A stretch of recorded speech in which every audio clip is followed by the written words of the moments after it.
베냐민 지파에 기스라 이름하는 유력한 사람이 있으니 그는 아비엘의 아들이요 스롤의 손자요 베고랏의 증손이요 아비아의 현손이며 베냐민 사람이더라. 기스에게 아들이 있으니 그의 이름은 사울이요 준수한 소년이라. 이스라엘 자손 중에 그보다 더 준수한 자가 없고 키는 모든 백성보다 어깨 위만큼 더 컸더라.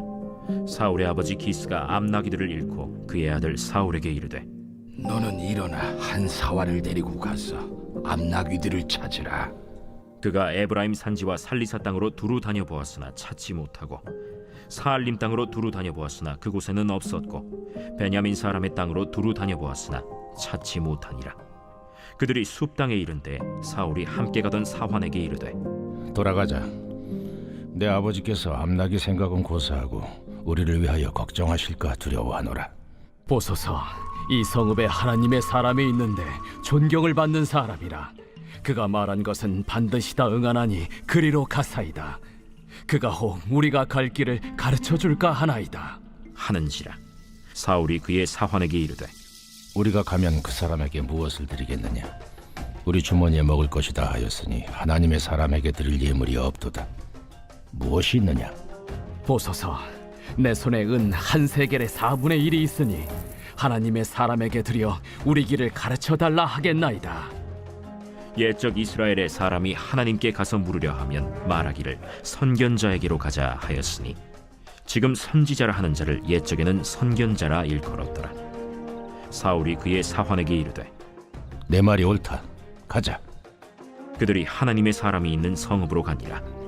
그들이 성읍을 향한 비탈길로 올라가다가 물 기르러 나오는 소녀들을 만나 그들에게 묻되, 선견자가 여기 있느냐? 있나이다. 보소서, 그가 당신보다 앞서갔으니 빨리 가소서. 백성이 오늘 산당에서 제사를 드리므로 그가 오늘 성읍에 들어오셨나이다.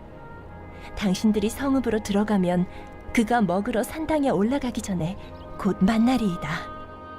그가 오기 전에는 백성이 먹지 아니하나니 이는 그가 재물을 축사한 후에야 청함을 받은 자가 먹음이니이다. 그러므로 지금 올라가소서.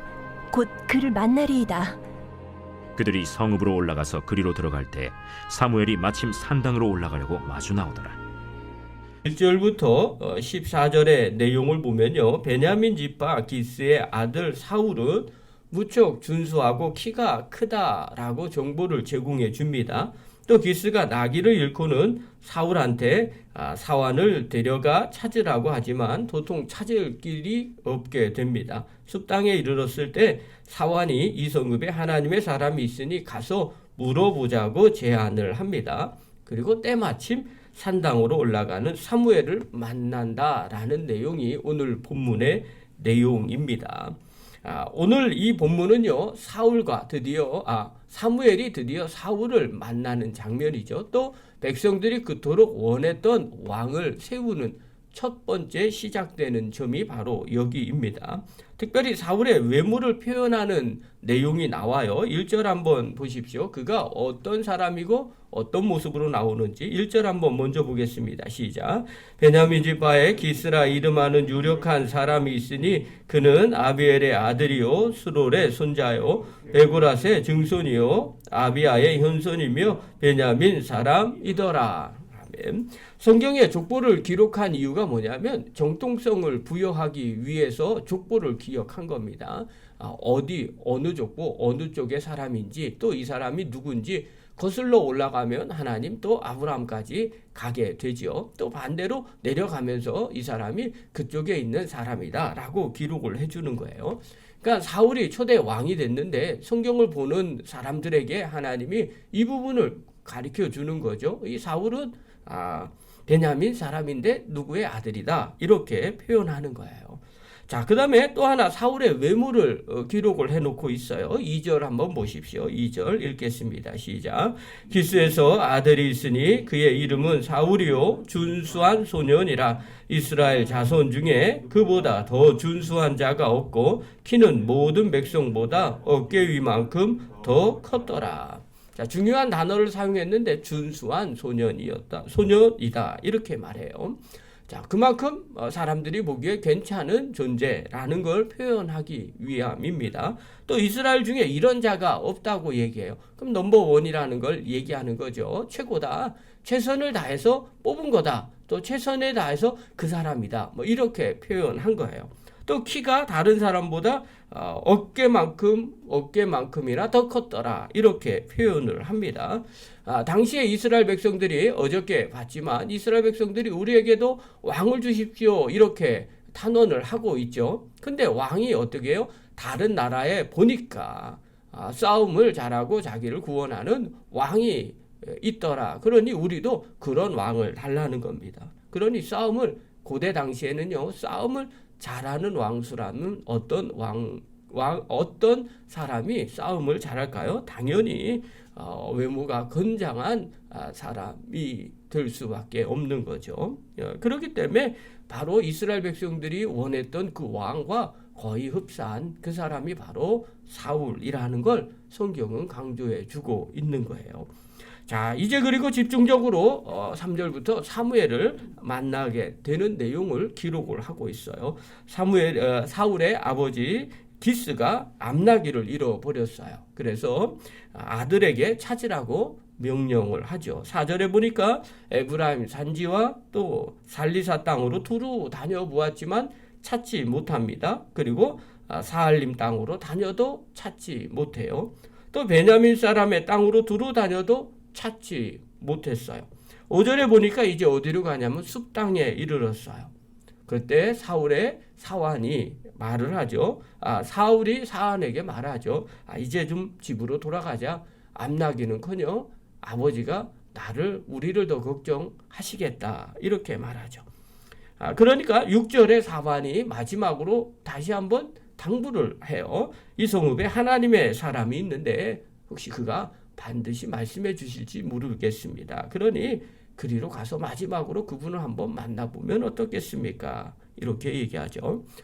그러면서 9절에 보니까 사울이 이야기를 듣고 걱정을 해요. 그러면 빈손으로 갈 수 없는데 우리가 하나님 앞에 드릴 예물이 없다. 어떻게 하느니 우리가 갖고 있는 게 뭐가 있을까? 8절에 보니까 사환이 은 한 세겔에 4분의 1이 있다. 이렇게 10절에 얘기하죠. 그리고 그것을 갖고 가르쳐 달라고 말하죠. 사울이 그래 그러면 우리 그거 가지고 사무엘 그 선지자에게 가서 확인을 하자. 그리고 성읍으로 갑니다. 11절에 보니까요. 성읍을 향한 비탈길로 올라가다가 물길른 소녀를 만나게 되죠. 그리고 12절에 보면 마침 그가 먼저 올라갔으니 빨리 가서 만나라고 합니다.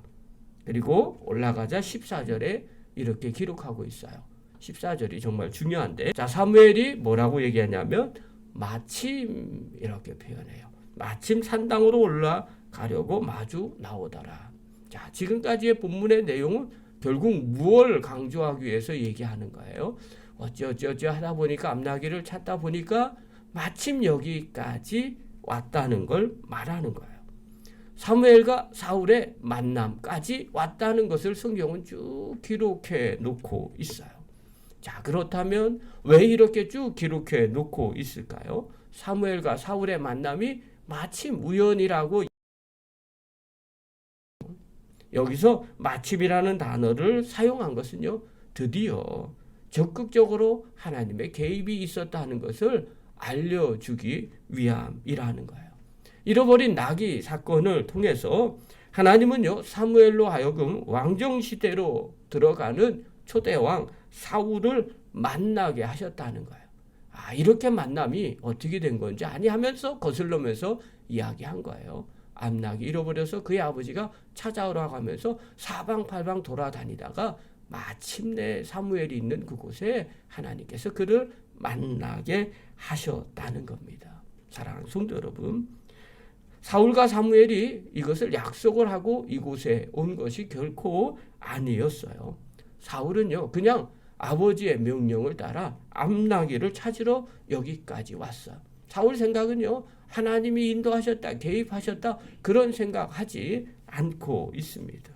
사무엘도요, 그곳에 가면 사울이라는 왕을 만날 것이다, 기름 부어라, 이러면서 여기까지 오지, 않았던 겁니다. 둘 다 처음에는 전혀 몰랐어요. 각자 자기의 삶에서 그냥 살았던 거죠. 그런데 시간이 흘러서 마침 그렇게 만나게 됩니다. 이건 어떻게 알 수 있느냐? 시간이 흘러봐야 알게 됩니다. 하나님의 선한 계획은요, 처음부터 말해주는 경우가 아주 혹 있곤 합니다. 그러나 대부분은요, 처음에 말씀하지 않습니다. 그리고 시간이 지나서 깨닫게 되죠. 아, 이게 하나님의 섭리였구나. 여러분, 우리의 인생 또 하나님이 우리를 인도하시고 또 우리 뒤에서 하나님이 역사하시는 일들도 이와 비슷합니다. 대부분 하나님이 내 뜻, 내 계획이니라 이렇게 알려주시고 시작하시는 것보다는요, 대부분 이유가 뭔지 모릅니다. 어떨 때는 정말 힘들 터널을 지나는 것처럼 느낄 때가 있습니다. 도대체 왜 나에게 이런 일이 벌어질까 고민하며 염려할 때도 있습니다. 그런데요, 시간이 지나서 비로소 알게 되고 깨닫게 됩니다. 아, 하나님이 이렇게 인도하시는구나. 그래서 성경은요, 그 섭리하시는 하나님을 기록을 하고 있어요. 특별히 잠언서 16장 9절에 보면요, 잠언 기자가 이렇게 고백합니다. 사람이 마음으로 자기의 길을 계획할지라도 그의 걸음을 인도하시는 이는 여호와시니라. 사람이 자기 마음대로 계획을 해요. 자기의 길을 계획해요. 하나님의 섭리하심과 인도하심을 처음엔 보지 못합니다. 그러나 그렇게 하는 것조차도 또 그리고 그것을 걸음걸이를 하나님이 나중에 시간이 지나서 보면 하나님께서 인도해 주신다는 것을 알게 된다는 거죠. 또 잠언서 16장 33절에 보아도요. 제비는 사람이 뽑으나 모든 일을 작정하기는 여호와께 있느니라. 이렇게 고백합니다. 아니, 제비 뽑는 거를 그걸 우리가 어떻게 알 수 있을까요? 그러나 하나님은 그것조차도 개입하고 계시 다른 것을 말해주고 있어요. 잠언 기자는요, 하나님이 당신 백성들이 나가야 할 길을 알기 때문에 그것조차 다 인도하시고 함께 하신다는 걸 경험했기 때문에 이렇게 고백할 수 있게 된 겁니다. 그러므로 사랑하는 성도 여러분, 또 영상을 보는 귀한 성도 여러분, 성도는요, 늘 마음에 한 가지 생각을 꼭 하셔야 됩니다.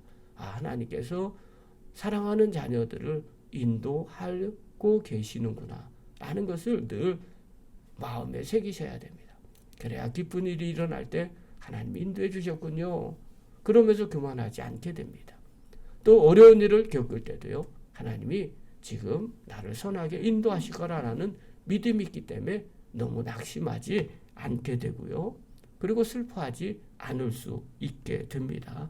사랑하는 성도 여러분, 늘 마음에 새기시기 바랍니다. 삶 속에서 우연이라는 건 없습니다. 믿는 자에게는요, 하나님의 선한 역사하심과 계획하심이 있습니다. 그러므로 늘 우리가 일상의 삶 속에서 영적인 눈을 기울이시기 바랍니다. 그리고 하나님이 인도하시고 함께 하신다는 것을 늘 마음 가운데 붙잡으시기 바랍니다. 그래서 늘 잘 될 때 겸손한 자가 되고 또 어렵고 힘든 상황 가운데서도 소망을 잃어버리지 아니하고 하나님 의지해서 하나님의 도우심을 경험하는 믿음의 거룩한 종들 되기를 간절히 축원합니다.